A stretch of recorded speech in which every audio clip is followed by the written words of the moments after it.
सोचिए, दो देश, दोनों के पास न्यूक्लियर हथियार, और उनके बीच बस कुछ शब्द ही जंग की वजह बन सकते हैं। और हाल ही में कुछ ऐसा ही हुआ है। भारत ने पाकिस्तान को एक ऐसी चेतावनी दी है जो शायद पिछले कई दशकों में सबसे ज्यादा गंभीर है। तो आज हम इसी को समझने की कोशिश करेंगे कि आखिर पर्दे के पीछे चल क्या रहा है। अभूतपूर्व और निर्णायक, ये सिर्फ दो शब्द नहीं हैं। ये वो शब्द हैं जिनका इस्तेमाल भारत के रक्षा मंत्री ने किया 2 अप्रैल 2026 को। अब देखिए, डिप्लोमेसी की दुनिया में ना ऐसे शब्दों को एक तरह से आखिरी चेतावनी माना जाता है। और जैसे ही ये बयान आया, दिल्ली से लेकर इस्लामाबाद तक हर जगह हलचल मच गई। और सबसे बड़ा सवाल यही था कि अचानक इतनी सख्त चेतावनी देने की जरूरत आन क्यों पड़ी। और सवाल बिल्कुल सही है, अचानक ऐसा क्या हो गया? मतलब पूरी दुनिया का ध्यान तो कहीं और लगा हुआ है, फिर भी यहाँ इस रीजन में टेंशन एकदम अपने पीक पर क्यों पहुंच रहा है? इसका जवाब आपको हेडलाइंस में नहीं मिलेगा।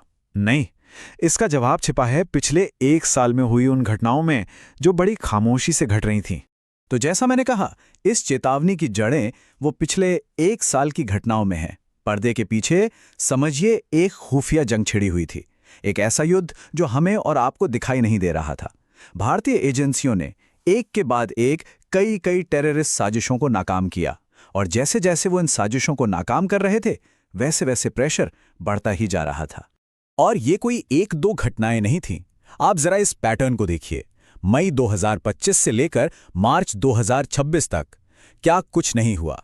जासूसी के रैकेट्स, आईएसआई एजेंट्स, अलकायदा और आईएसआईएस से जुड़े लोग, मतलब हर कुछ हफ्तों में एक नया नेटवर्क सामने आ रहा था जिसे पकड़ा जा रहा था। अब ये एक तरफ से तो इंटेलिजेंस की बहुत बड़ी जीत थी, लेकिन ये इस बात का भी इशारा था कि खतरा कितना बड़ा और कितना लगातार बढ़ रहा है। और आपको अंदाजा है कि ये खतरा कितना बड़ा था? इन ऑपरेशंस में से सिर्फ एक ऑपरेशन में 2900 किलोग्राम, 2900 किलो विस्फोटक पकड़ा गया था। जरा एक पल के लिए सोचिए कि अगर इनमें से एक भी साजिश कामयाब हो जाती तो क्या होता। ये सिर्फ एक नंबर नहीं है, ये वो तबाही है जिसे होने से रोका गया। तो ठीक है, भारत की तरफ से तो ये सब एक्शन हो रहा था, लेकिन बॉर्डर के उस पार क्या हो रहा था? वहां क्या कहानी गढ़ी जा रही थी? जाहिर है, पाकिस्तान ने इन सभी आरोपों को सिरे से नकार दिया। और सिर्फ नकारा ही नहीं, बल्कि उन्होंने अपनी एक बिल्कुल ही अलग कहानी दुनिया के सामने रखनी शुरू कर दी। अब उनकी कहानी समझने के लिए एक टर्म समझना बहुत जरूरी है, फॉल्स फ्लैग ऑपरेशन। ये होता क्या है? इसका सीधा सा मतलब है कि आप खुद एक हमला करो, लेकिन उसका इल्जाम किसी दूसरे पर लगा दो। और ऐसा क्यों किया जाता है? ताकि आपको सैन्य कार्रवाई करने का एक बहाना मिल जाए। तो पाकिस्तान की मीडिया के हिसाब से भारत एक पूरी स्क्रिप्ट तैयार कर रहा था। उनका दावा ये था कि भारत अपनी ही जेलों से कुछ पाकिस्तानी या कश्मीरी कैदियों को निकालेगा, उन्हें बॉर्डर पर ले जाकर एक नकली हमला करवाएगा, और फिर पूरी दुनिया के सामने चिल्लाएगा कि देखो, ये हमला पाकिस्तान ने किया है। और बस इसी बहाने एक बड़ा मिलिट्री ऑपरेशन, शायद ऑपरेशन सिंधु 2.0 जैसा कुछ शुरू कर देगा। ये एक बहुत ही सीरियस इल्जाम था। असल में वो ये कह रहे थे कि भारत जंग छेड़ने के लिए बहाने बना रहा है।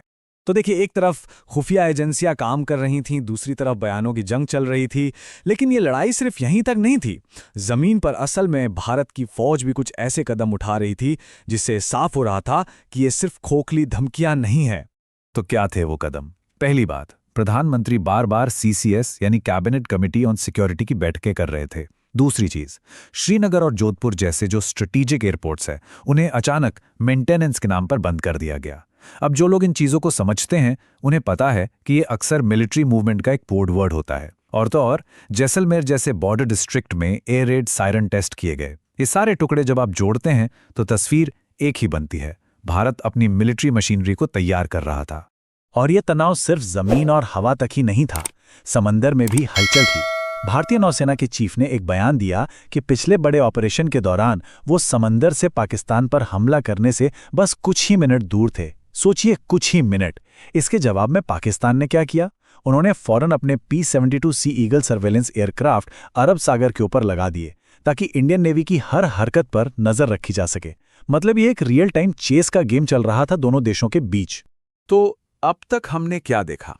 एक तरफ इंटेलिजेंस ऑपरेशंस, दूसरी तरफ तीखी राजनीतिक बयानबाजी, और तीसरी तरफ जमीन पर मिलिट्री की तैयारी। ये सब मिलकर एक बहुत ही विस्फोटक, एक बहुत ही तनावपूर्ण सिचुएशन बना रहे हैं। तो अब सवाल ये उठता है कि ये जो तैयारी हो रही है, क्या ये टकराव को रोकने के लिए है या फिर ये तैयारी ही खुद टकराव की वजह बन जाएगी?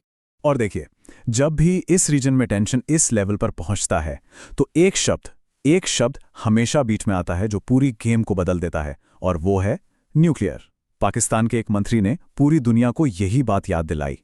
उनका मैसेज बिल्कुल साफ था, इस गलतफहमी में मत रहना कि हमारे पास न्यूक्लियर बॉम्ब हैं तो आप हम पर हमला कर दोगे और हम चुप बैठेंगे, हम जवाब देंगे। और आखिर में यही वो एक सवाल है जो इस पूरे इलाके के भविष्य को तय करेगा। जब दो न्यूक्लियर पावर वाले पड़ोसी देश आमने सामने खड़े हों तो वो कौन सी बारीक लाइन है जहां तैयारी उकसावे में बदल जाती है? तैयारी और प्रोवोकेशन के बीच की वो रेखा कहां है?